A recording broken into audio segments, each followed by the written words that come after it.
We, the people. We, the people, tell the government what to do. It doesn't tell us. We, the people, are the driver. The government is the car, and we decide where it should go and by what route and how fast. Our Constitution is a document in which we, the people, tell the government what it is allowed to do. We, the people, are free.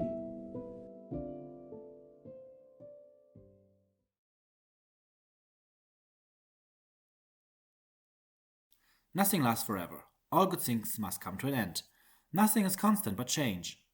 As cliché as these clichés are, when it comes to political or economic systems, many people have a hard time believing things could at any time be different.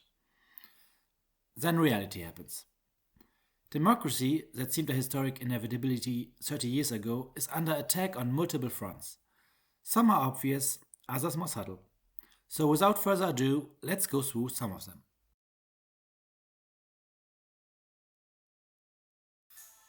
Let's start with an old enemy of democracy.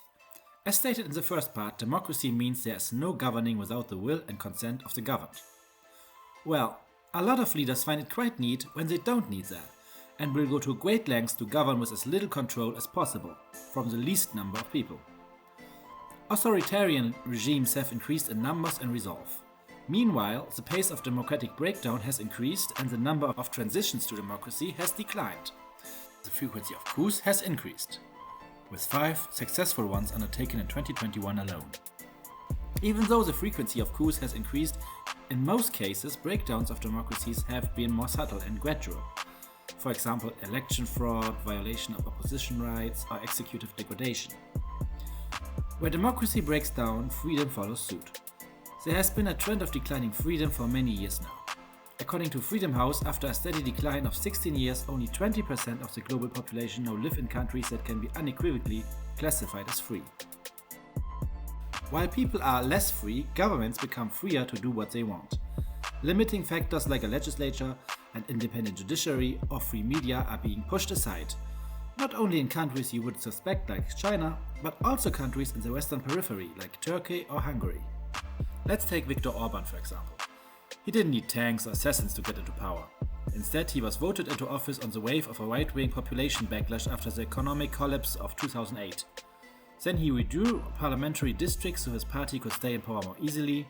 He packed the courts with right-wing judges, enriched cronies outside of government so that they would finance him or buy up the media.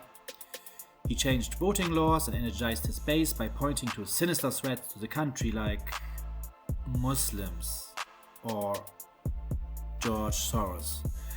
Polarization and misinformation are a useful environment for authoritarian regimes. Luckily, this could never happen to an old, more established democracy, like the United States. Interestingly, the holding of elections alone doesn't point to a vibrant democracy. Everyone likes elections, even authoritarian leaders and autocrats. The goal is not to dispose of elections, but to make a farce out of it. You can make vote counting and voter registration as obscure as possible, imprison your competition, restrict independent media coverage, or just rig the election by falsifying votes, buying votes, or preventing votes. If you don't have the power to successfully rig an election, you can still complain about how unfair it was. So what do these anti-democratic forces want if they manage to attain power? What's the philosophy behind modern anti-democrats? Opposition to democracy is not new. Many influential voices were opposed to the idea, some because of their own elaborated systems, some because of the conventional wisdom of the times. For the anti-democrats of today, there doesn't seem to be an overriding ideology, beyond the fact that autocrats like to stay in power. They are stepping up their attacks on the democratic status quo though. Gone are the days where your average strongman would feel compelled to pay at least lip service to the power of free elections in a competitive political system. Democracy-free, rapid state-led development serves as a justification.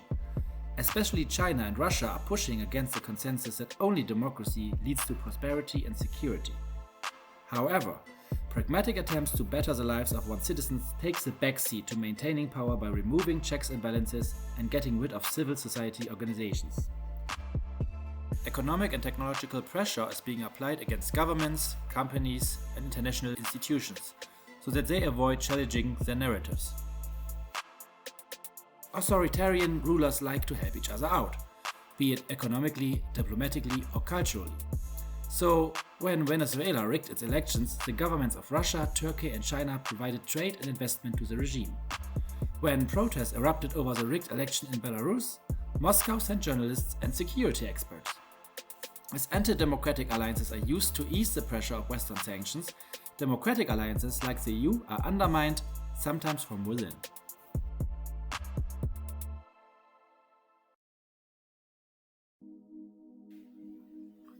Capitalism spread around the globe like an unstoppable virus.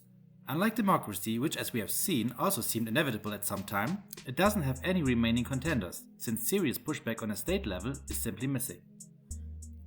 As the most important political system and the most important economic system respectively, democracy and capitalism were bound to have an intimate relationship. But how compatible are they? The question of compatibility is especially important for democracy, as capitalism has no problem to survive even under autocratic rule, as was demonstrated over and over again in many dictatorships across the planet. Capitalism and democracy speak very different languages. One is based on majority rule, the other one on strict hierarchy. One seeks profit, the other the common good. In principle. One offers egalitarian participation rights, the other erects barriers based on unequally distributed property rights. Can they coexist? Well, they are not mutually exclusive. While not every capitalist state is a democracy, most democracies are capitalist. There have been quite different forms of capitalism, of course. Neoliberal laissez-faire capitalism, state capitalism, social market economies. In the decades after World War II, the relationship between democracy and capitalism was complementary. Again, it's like poetry. They rhyme. Capitalism was nationally regulated in different forms like the New Deal in the US, the social market economy in Germany, welfare state capitalism in France and the Scandinavian countries. While capitalist forces were regulated and equalized, some elements of democratic decision-making even sipped through to the economic sphere, like co-determination and workers' council. In theory, the demo-capitalist balance could be unbalanced from both sides. On one end of the spectrum, property rights may be abolished by democratic consensus. Yeah, like that's gonna happen. On the other end, capitalism may undermine democratic decision-making. That is exactly what happened. Since the 1980s, the Anglo-American model of deregulated financial capitalism, heavily relying on self-regulation and privatization, has taken off. Organized capitalism struggled under the pressure of globalization. While traditional industry declined, the financial sector was ever more expanding. Although it didn't create any real value, more and more of the economy depended upon it. The deconstruction of organized capitalism had two disadvantageous effects on democracy. First, deregulated financial capitalism left its mark on society in the form of economic inequality and instability. Where's the problem in that, you may ask? After all, democracy depends on political, not economic equality. These two are not independent though. Economic inequality quickly translates into political inequality as well. One aspect of this is declining participation. Voting constitutes the bare minimum of participation, and even this low standard is less and less met as you go down the economic spectrum. Watching political debates, you might think working class concerns are taken very seriously, as are the concerns of the middle class. Nice try. Since they don't participate, their interests are not represented. And even if they participate, oftentimes they tend to give their support to right-wing parties that pursue neoliberal economic policies. A 2014 study showed what many had suspected. In the US, there was no correlation found between what the average citizen wants and what policy he or she gets. Secondly, the power of parliaments and governments is being curbed. The speed of financial capitalism is stunning. Parliaments, on the other hand, are limited and slow. The speed of the economy and society has increased so much that there is tremendous pressure for political decision-making to follow suit, resulting in more executive control. Well, control as much as market demands will allow. As Angela Merkel once put it, the goal of democratic representatives is to adhere to a market-conformist democracy, rather than a democracy-conformist capitalism.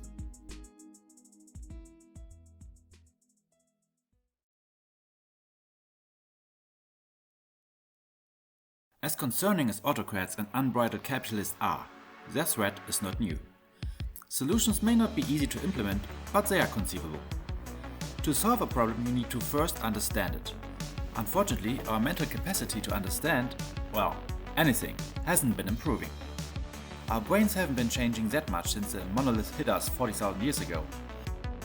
To understand something or to do something well, you need to focus on it. That is not easy when you are constantly distracted. Today we are confronted with constant distractions, receiving text, tweets, calls, notifications, plain noise. Being distracted, or as people in denial call it, multitasking, is actually worse than being drunk or stoned all the time. At least there you can get some kind of insight.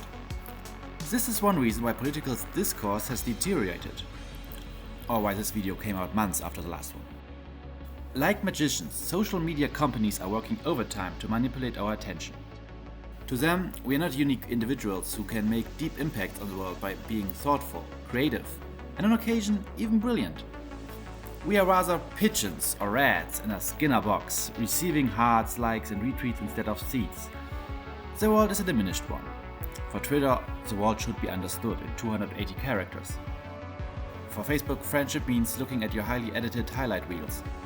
For Instagram, what matters is whether people like how you look on the outside, and narcissism is cool. And don't get me started on TikTok. Social media algorithms are designed to keep you look at screens. It is not the goal of these companies to nuke attention and reason. They just want to collect data and form accurate profiles to sell to the highest bidder. And they want you to stay looking at the screens for as long as possible. So they pump up the anger and outrage because that's what evolutionary gets your attention. They condition you to crave frequent rewards and to switch tasks constantly. It's not evil or personal, just business.